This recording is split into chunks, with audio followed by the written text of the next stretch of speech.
Soybean দিয়ে পাঁচমিশালি সবজির ঘ্যাট এইভাবে একবার বানিয়ে দেখুন, গরম ভাতের সঙ্গে অপূর্ব লাগে খেতে। মূল রেসিপিটি শুরু করা যাক। তো সব উপকরণ নিয়ে আমি চলে এসেছি। এখানে নিয়েছি আমি মটরশুঁটি, আলু, পটল, কাঁকরোল, নিয়েছি একটা কচু, সয়াবিন, তো মটরশুঁটি নিয়েছি বললাম, আর কাঁঠালের বীজ, আদা, লঙ্কা। নমস্কার বন্ধুরা, স্বর্ণলতা রান্নাঘরে স্বাগত জানিয়ে শুরু করছি নতুন একটি রেসিপি। আশা করছি তোমাদের খুব ভালো লাগবে। স্কিপ না করে পুরো ভিডিওটি দেখার অনুরোধ রইল। আমি সবজিগুলো কেটে নেব। তার আগে একটা পাত্রে জল নিয়ে আমি সয়াবিনগুলো ভিজিয়ে রাখবো। এগুলো কিন্তু খুব শক্ত, সহজে নরম হয় না, তাই কিছুক্ষণ সময় আগে ভিজিয়ে রাখতে হবে। ততক্ষণে আমি এই সবজিগুলো কেটে ধুয়ে নিয়েছি।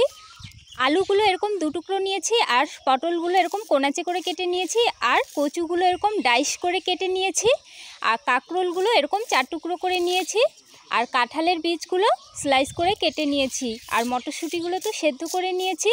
বাটা মশলার মধ্যে নিয়েছি টমেটো বাটা, আর নিয়েছি ধনে গুঁড়ো, জিরে বাটা, আদা বাটা। এই রেসিপিটা সম্পূর্ণ আমি নিরামিষভাবে করব। তো আর ঝালের জন্য নিয়েছি চেরা কাঁচা লঙ্কা। তো বন্ধুরা দেখুন, এদিকে তো আমার সব কিছু রেডি করে সাইড করে নিয়েছি, আর সয়াবিনগুলো দেখুন এতক্ষণে ফুলে টইটম্বুর হয়ে গেছে। তো আমি জল থেকে চেপে এই প্লেটের মধ্যে তুলে নিয়েছি। এরপর ফ্রাই করার জন্য আমি উনুন জেলে কড়া গরম করে নিয়েছি। এরপর দিয়ে দিচ্ছি সর্ষের তেল।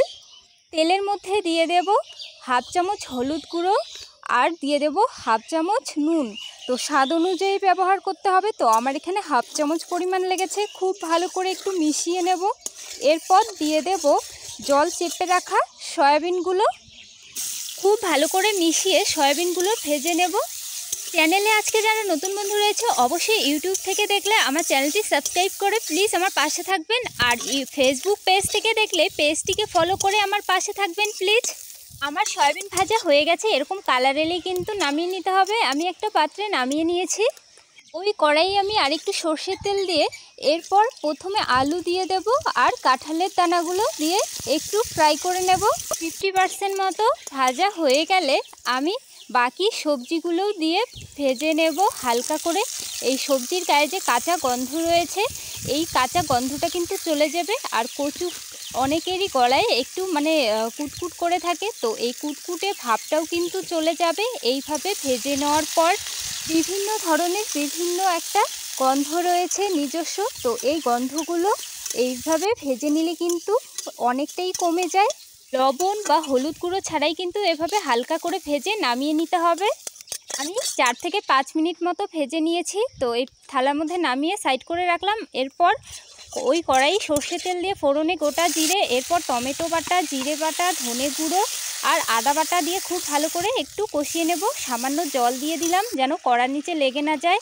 এরপর হাফ চামচ হলুদ গুঁড়ো, হাফ চামচ কাশ্মীরি লঙ্কা গুঁড়ো ভালো করে কষিয়ে নেব যতক্ষণ না অবধি মশলার গা থেকে তেল ছাড়ছে। আর গ্রেভিটার কালার দেখুন বন্ধু, কত সুন্দর কালার হয়েছে আর তেল ছেড়ে দিয়েছে। এই সময় দিয়ে দেব ঝালের জন্য 4 থেকে 5টা কাঁচা লঙ্কা।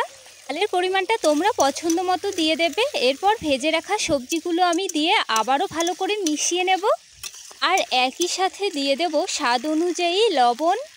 লবণ দেওয়ার পর ভালো করে আবারও কষিয়ে নিতে হবে কিছুটা সময়, প্রায় 4 থেকে 5 মিনিট মতো কষিয়ে নেওয়ার পর আমি ভেজে রাখা সয়াবিনগুলো দিয়ে আরেকটু ভেজে নেব।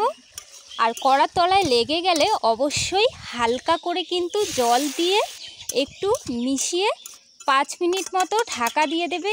এই জলেই কিন্তু খুব সুন্দর সেদ্ধ হয়ে যাবে সবজিগুলো। তো আমি 5 মিনিট মতো ঢাকা দিয়ে সেদ্ধ করে নিয়েছি, আর মাঝে মধ্যে ঢাকা তুলে কিন্তু একটু এভাবে নাড়িয়ে চাড়িয়ে নিয়েছি। আমি বেশ কয়েকবার ঢাকা দিয়ে ঢাকা তুলে এভাবে নাড়াচাড়া করে আবার ঢাকা দিয়ে কষিয়ে নিয়েছি। তো এরপর কষানো হয়ে গেলে আমি ঝোলের জন্য দিয়ে দেব 1 বাটি জল। খুব ভালো করে মিশিয়ে নেওয়ার পর এরপর আমি আবারও ঢাকা দিয়ে রান্না করে নেব।